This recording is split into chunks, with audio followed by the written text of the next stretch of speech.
दिशा classes पर आपका स्वागत है। और 9th का इससे पहले मैं ऑब्जेक्टिव का वीडियो बना चुका हूँ। क्वेश्चन नंबर 5 से 22 तक इसी वाले वीडियो में आपको सभी आंसर्स मिल जाएंगे। जैसा कि आपका रिवीजन टेस्ट है आज विज्ञान का, उसके आंसर आपके सामने हैं। तो सबसे पहले अगर आपको अक्षर सही नहीं दिखे तो साइड में 3 डॉट पर जाकर अच्छी क्वालिटी में करके देखिए। 480p आए तो 480p, 720 आए तो 720, जो भी मैक्सिमम क्वालिटी होगी तो उसमें आपको अक्षर सही से दिखेंगे। तो प्रश्न नंबर 5 का यहाँ पर उत्तर है। प्रश्न नंबर 5 पूछा है कि भौतिक परिवर्तन किसे कहते हैं और उसके उदाहरण से समझाइए। तो भौतिक परिवर्तन आपके सामने लिखा है। अगर आपको सही नहीं दिख रहा है तो मैं बोल रहा हूँ, उसके अनुसार आप लिख लीजिएगा। तो भौतिक परिवर्तन किसे कहते हैं? तो भौतिक परिवर्तन जब किसी वस्तु या, देखिएगा मैं थोड़ा सा इसको थोड़ा बड़ा कर देता हूँ ताकि आपको सही दिख जाए शायद। जब किसी वस्तु या परिवर्तन में ऐसा परिवर्तन होता है जिसे सिर्फ उसकी अवस्था में ही अंतर आता है, उसकी आंतरिक संरचना में कोई अंतर नहीं आता है, इसे भौतिक परिवर्तन कहते हैं। उदाहरण में आप चाहे तो 2-3 लिख लीजिएगा या एक ही लिखेंगे तो भी चलेगा। बर्फ का जल बनना एक उदाहरण है भौतिक परिवर्तन का। ओके, नमक का घुलना भी है, बल्ब का जलना भी है। ओके, नेक्स्ट हमारे पास है प्रश्न क्रमांक 6। वाष्पीकरण से क्या समझते हैं? तो वाष्पीकरण वह प्रक्रिया है जिसमें कोई तत्व या रासायनिक गैस अवस्था में परिवर्तित हो जाती है। ठीक, कोई भी तत्व या यौगिक गैस अवस्था में परिवर्तित होने की प्रक्रिया को क्या कहते हैं? वाष्पीकरण प्रक्रिया कहते हैं। ओके, नेक्स्ट हमारे पास आ रहा है चाल एवं वेग में अंतर लिखिए। क्वेश्चन नंबर 7 आपके सामने जो दिख रहा है, क्वेश्चन नंबर 7 में लिखिएगा चाल और वेग में निम्न अंतर है। देखिएगा प्लीज़, अगर सही से नहीं दिख रहा हो तो थोड़ा सा मैं इस तरीके से कर लेता हूँ। ठीक है, तो देखिएगा दूरी में परिवर्तन की दर को चाल कहते हैं। तो वेग में लिखिएगा विस्थापन में परिवर्तन की दर को वेग कहते हैं।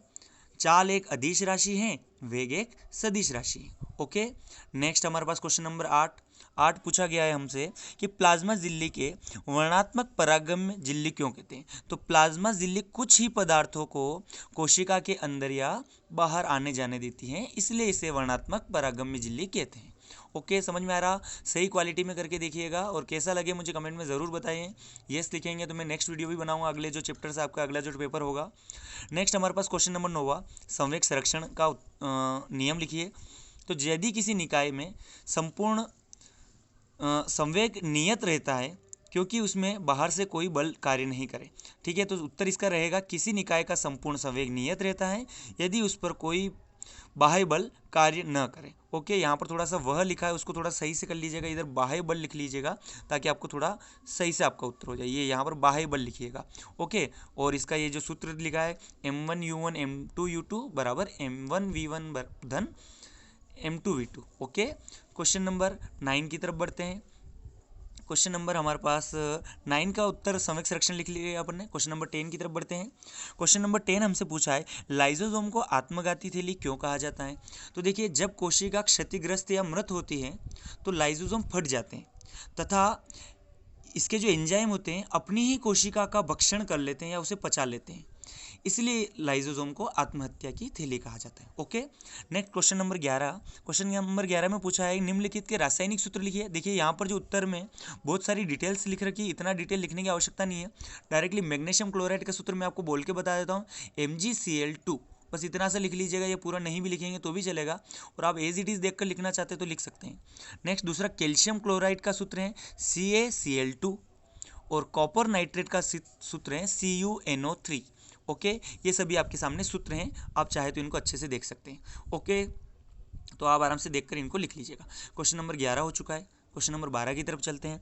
क्वेश्चन नंबर 12 में हमें पूछा गया किसी भी पदार्थ की अवस्था में परिवर्तन के दौरान तापमान स्थिर क्यों रहता है? तो किसी भी पदार्थ की अवस्था में परिवर्तन के दौरान सारी ऊष्मा जो होती हैं एक अवस्था में परिवर्तन के काम ही आती है।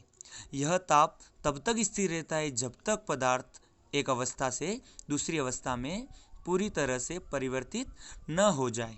यह ऊष्मा पदार्थ की गुप्त ऊष्मा कहलाती है। ओके, गुप्त ऊष्मा होती है जिसके कारण उसमें परिवर्तन नहीं होता है।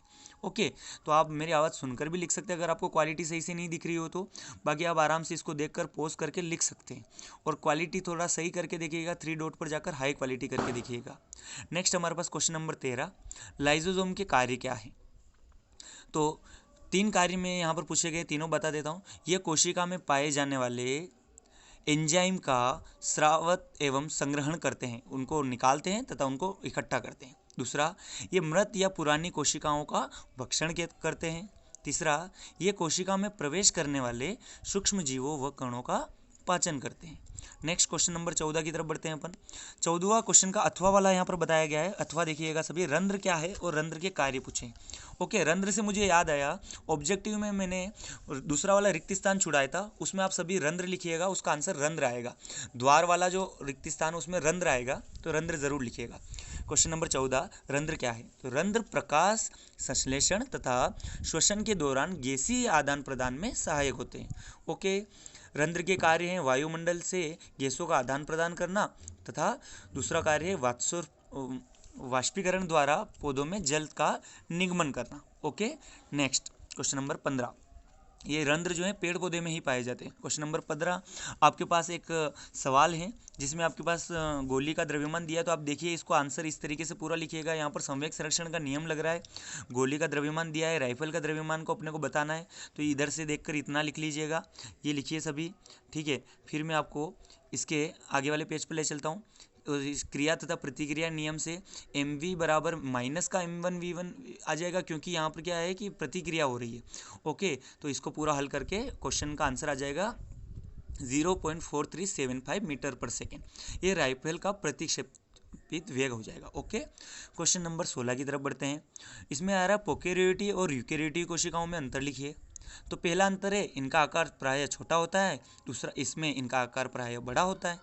दूसरा अंतर लिखिएगा, केंद्रीय क्षेत्र में बहुत कम स्पष्ट होता है इसका, किसका?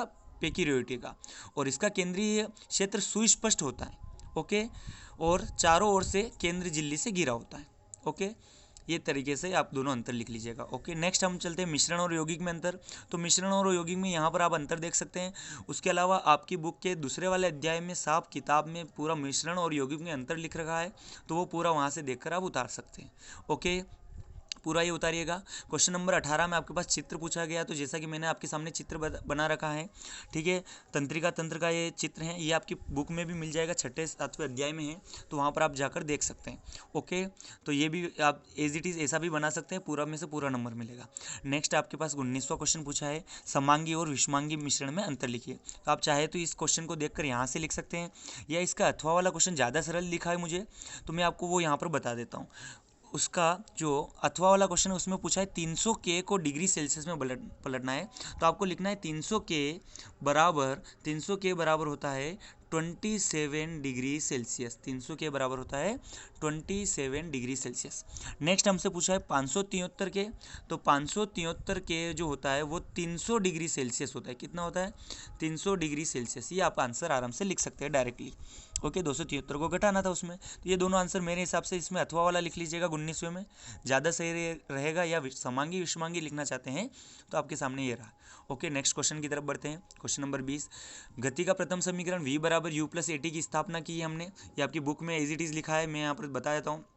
इस तरीके से लिखना, चूंकि हम जानते हैं कि त्वरण बराबर वेग में परिवर्तन की दर बटे लिया गया समय, a बराबर v माइनस यू बटे t, और यहाँ पर हमें कुछ नहीं करना है, ये वाला चीज़ है, यहाँ पर इनका डिटेल लिख देना है, और देखिए ये t इधर गुणे में चला गया, तो at बराबर v माइनस यू, तो v बराबर u प्लस at हमारे पास प्रथम समीकरण आ चुका है। ओके, नेक्स्ट क्वेश्चन नंबर 21 की तरफ बढ़ते हैं। इसमें सरल ऊतक तथा जटिल ऊतक में अंतर लिखिए। तो बस दो अंतर यहाँ पर बड़े आसान से यहाँ पर हमने दो अंतर लिखे हैं, तो लिखिएगा, ये एक ही प्रकार की कोशिकाओं से बने होते हैं, और जटिल का नाम से पता चल रहा है ये एक से अधिक प्रकार की कोशिकाओं से बने होते हैं।